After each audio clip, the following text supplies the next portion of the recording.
Hey everybody, it's Rabbit, and today we're going to do something a little different. We're going to look at the recent War Thunder economy changes, and more importantly, Gaijin's response to the players' response to those economy changes, because it's a little weird. So yeah, hope you enjoy the video, even though this is going to be a bit unusual. So Gaijin made some economy changes, and to put it mildly, the players were not terribly happy with them. The overall earn rates and repairs for a lot of vehicles got skewed in favor to where it was noticeably harder to earn Silver Lions, and the players were unhappy about this. Ultimately, Gaijin released an article on their website that I will link in the description called How Progression and Economy is Built into Free-to-Play Games and War Thunder in particular.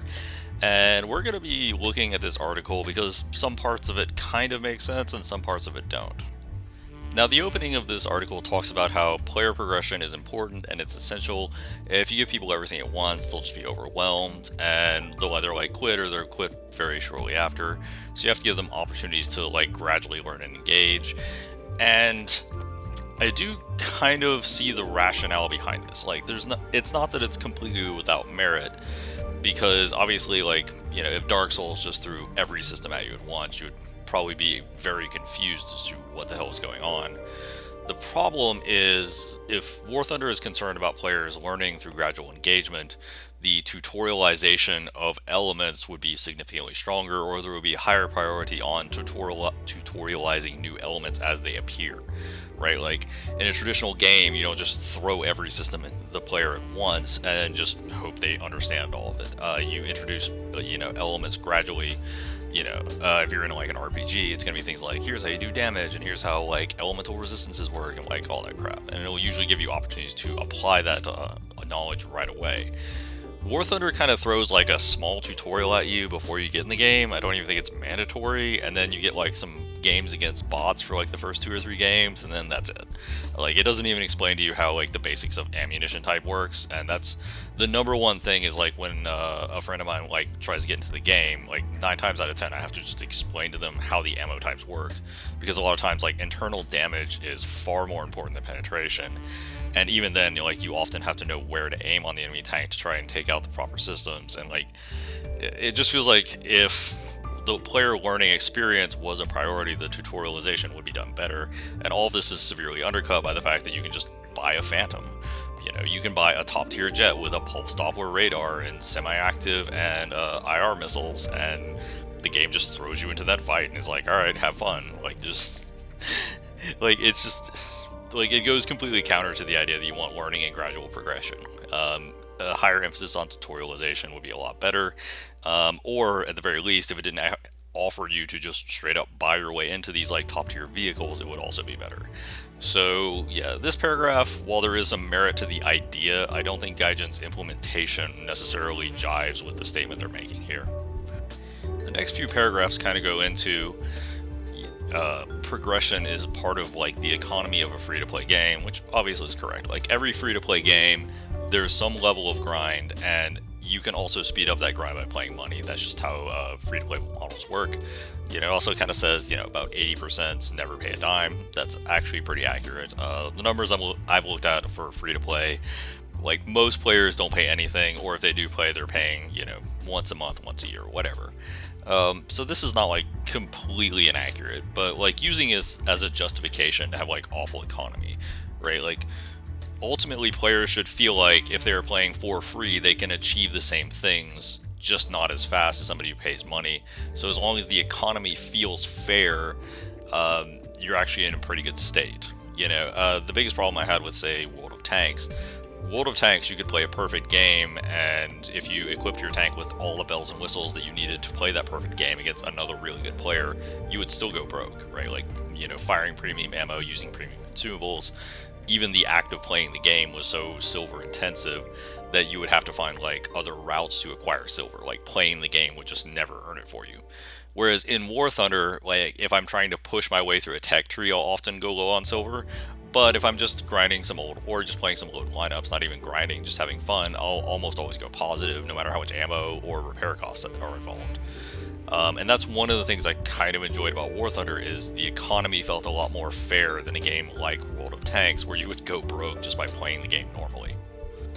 Now we have like a series of bullet points here on like the general principles that they're putting into their game. To go through them, vehicles should be unlocked gradually from simpler to more complex. I probably agree with this, and like unlocking vehicles does create a sense of progression and longevity to the game. I feel like something like, you know, Gary's mod or whatever, where you just get everything at once. Like it amusing for like 30 minutes, maybe an hour when you see like all the dumb stuff you can do, then you just leave because you have everything from the word go. So adding some sense of progression to a game is nice. Going from simpler to more complex, I mean, sure, like in theory you should do it, but if you're not telling the player how the more complex systems work, it's not, you're not getting the maximum effect out of that. The next one is the total time to get to top vehicles should be balanced, not too long, not too short. Number of game hours, I think a lot of players would take issue with this right now, because if you're full free to play and you want to get like an M1A2 SEP or like a T80 BBM, you're going to be looking at a very long grind. And I think part of that is the way the rank system works. And there's an argument about the rank system that even though it kind of sort of makes sense in theory, it's more about putting artificial gates on progression rather than trying to really make sure the player like understands what they're doing. Because you say like, well, if you need a certain number of planes of a certain rank, then like you have to understand how the planes of that rank work before you go on the next rank. And like, I mean, yeah, but like once a player understands it, now all you're doing is like content gating, right? Like if a player already has rank 8 in aircraft in like one tech tree, like at that point you're just content gating them by making them also get like a maximum number of planes, a minimum number of planes of each rank in like the next tech tree. So like I understand it in theory, but I think in practice the implementation is more about monetization than anything. The players at the beginning of the game route while mastering the game get new in-game equipment often enough. Reasonably accurate, but the silver economy at lower tiers probably needs to be increased. Like, I don't think it's as bad at World of Tanks, but you do hit a bit of a silver wall around 5.0, 6.7. Like, I think it was like 5.7, 6.0 is when I initially started hitting my silver wall when I first started playing. And when you have, like, the game is currently up to like 12.0, that silver wall should probably be a little higher, right? Like, realistically, you want players to get into at least like the more like semi-modern Cold War tanks before they start hitting a silver wall. And playing like especially the early World War II vehicles should generally be really profitable, because as it's lower tier, a lot of players are going to skip over it. So like a way to encourage them to play that more and keep that part of the game from just like devolving into a bit of atrophy would actually help that part of the game would be more popular, because it has really high economic gains.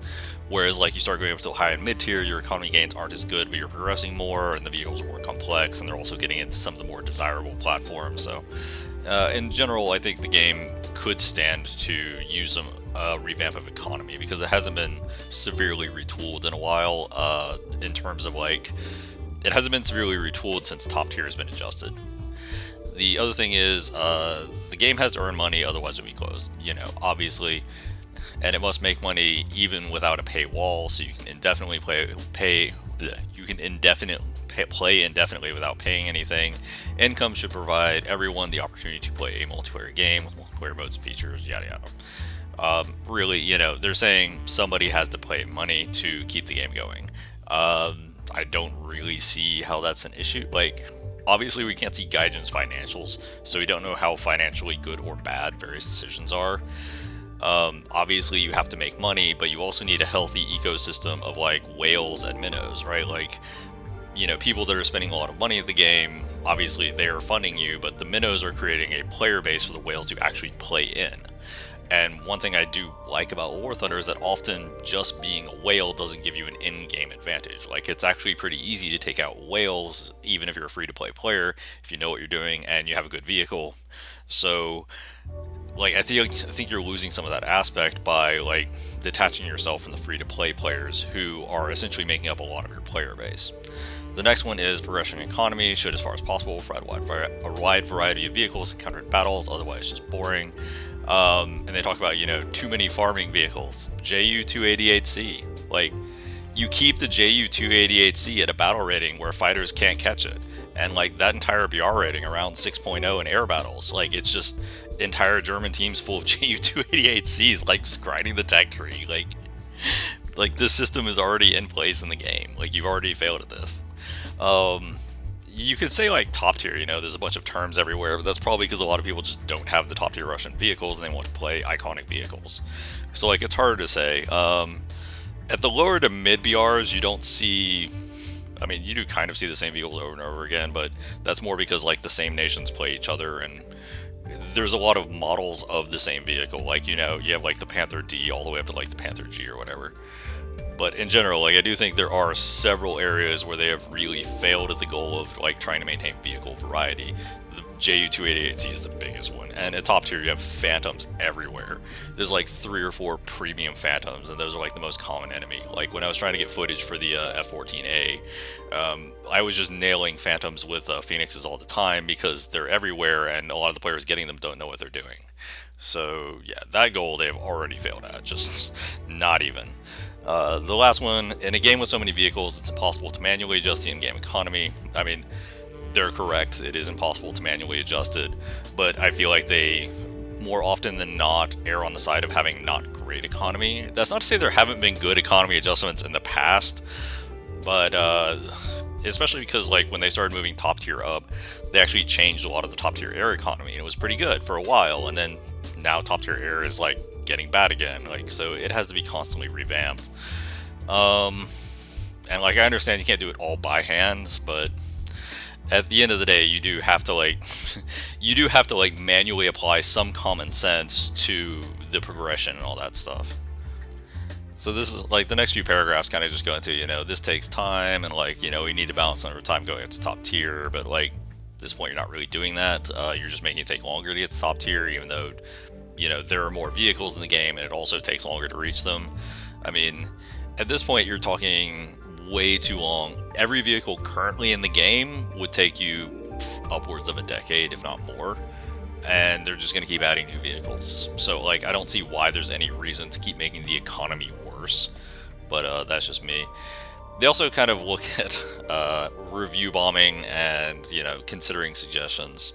This is where I'm going to briefly bring up like the Panseer incident, right? Like going into update Sky Guardians, Gaijin decided to add the Panseer to Russian top tier AA, despite Russian already having one of the better top tier AAs in the game, the Tunguska. And Gaijin essentially tried to explain to the entire player base that like, hey, this isn't actually that great, the Tunguska isn't that great, despite the fact that Russia generally wins at top tier. We're going to add easily the best AA in the game to Russia at top tier. And we don't think it's that big of a deal. And of course, in the last BR changes, they actually had to adjust the spawn cost to Panseer, because it turns out Panseer is better than every other AA in the game. It's completely broken in the AA role. Like the player base who plays at top tier, it turns out, was right. They knew what the Panseer represented, and they knew it was a problem. And Gaijin just ignored it and implemented it anyway, probably because they already had the Panseer ready and just wanted to implement it. Like, it was a rationale to implement the decision. It wasn't like it wasn't actually, the rationale didn't work in context with the game. Like, they had decided to implement the Panseer and then came up with a reason to do it, if that makes any sense. So it's like, you shouldn't review bomb us. Well, it turns out the people that are review bombing your game because you're implementing economy changes aren't people who just stumble across it on Steam. They're the people who actually play through the economy changes, which means they're your player base, which means they're the people you kind of want to keep happy and you want to keep coming to the game. Like, if you don't regularly accept feedback and you implement things like the most broken anti-air in the game, despite the players telling you it's completely unnecessary, and then end up having to fix it anyway, like, these people kind of know what they're talking about, and on the whole, they're really unhappy about something. Maybe you should listen to them. Yeah, like, that's really all I have to say on the subject. Like, Gaijin does not have the best track record of paying attention to their player base, to put it mildly. And these economy changes really didn't make any sense to anyone. They don't seem to be serving any real goals other than making what's already an increasingly long grind longer. And yeah, like, it's hard to justify this from any perspective other than they just want to increase the revenue from the game. As far as my general thoughts on like free-to-play game economy, you're always going to have a crowd that wants to plow through the entire game as fast as possible. For those individuals, I'm not really that bothered if the experience is made slightly more tedious or if they have to pay some level of money to keep going, because ultimately that's not how a lot of players are going to play it. A lot of players are just going to like play the game and like, whatever happens happens. But if those players that are just playing the game and whatever happens happens start hitting a paywall like the M4A2 Sherman, and you have the Seth that's like 8 BR ranks above it, they're going to get very disheartened very quickly over the complete lack of progress. I mean, the article even says that like you want to like have players constantly unlocking new things and experience new stuff, and like that's what this bad silver economy does. It gets in the way of that experience. If you're not seeing any real progress and you see like your ultimate goal is just miles away after investing months or years, you're going to probably put the game down or heavily reconsider your time investment. So I don't think Gaijin's doing themselves any favors by stuff like this. And yeah, broadly speaking, I think these changes should be reverted. They should be looking to reduce time to get to top tier, not increase it. Hope you enjoyed the video. Hope you learned something. If you did, please like and subscribe, and feel free to leave a comment down below expressing your own opinions on the subject of the new Gaijin economy changes. Have a great day, everybody. And as a small addendum to this video, in the time between recording and the time between releasing, Gaijin released a second article. This second article goes into, it says that they're sorry and that they're going to try to implement a better solution with a roadmap releasing on the 14th of June. I mean, this is overall positive news. It says that the player input did in fact get through to Gaijin. And one thing I would like to add on to this is, several times in the past, player actions have actually prompted meaningful change in this game. For example, there was the whole free parts and FPE movement. If you weren't around at that time, top tier vehicles had incredibly expensive modifications, and at the time parts and FPE were the same research costs as everything else on top tier vehicles, which meant you could easily go through like 10 or 20 games without getting both those researched. And the player base understandably was getting increasingly upset as the research cost was going up and up. Eventually Gaijin did give in to this, and currently if you go to a top tier vehicle, you notice the parts and FPE upgrades are significantly cheaper. Additionally, they push through another upgrade a little bit further down the line where any teammate that has parts or FPE research can assist you with repairing or firefighting. Before that, only teammates that were in a squad with you, light tanks or engineering vehicles, could assist you. So both of these helped out the situation with parts and FPE a lot. There was also a situation with top tier air. I remember specifically this was happening when I was grinding the Chinese tree, where every rank 6 and above vehicle had between 380 and 410,000 RP as a requirement, and also was around 1 million silver. And at the time, I think I was looking at 6 or 7 Chinese planes that all had those requirements, and I was just like, I'm never going to get through this. And they completely retooled the air economy to where it was significantly less expensive and punishing, and I was actually able to get through it because of it. So yeah, like this could bring meaningful positive change, or it couldn't. We're just gonna have to wait and see. But yeah, it looks like the community at least got through to Gaijin, so hopefully something good comes out of it.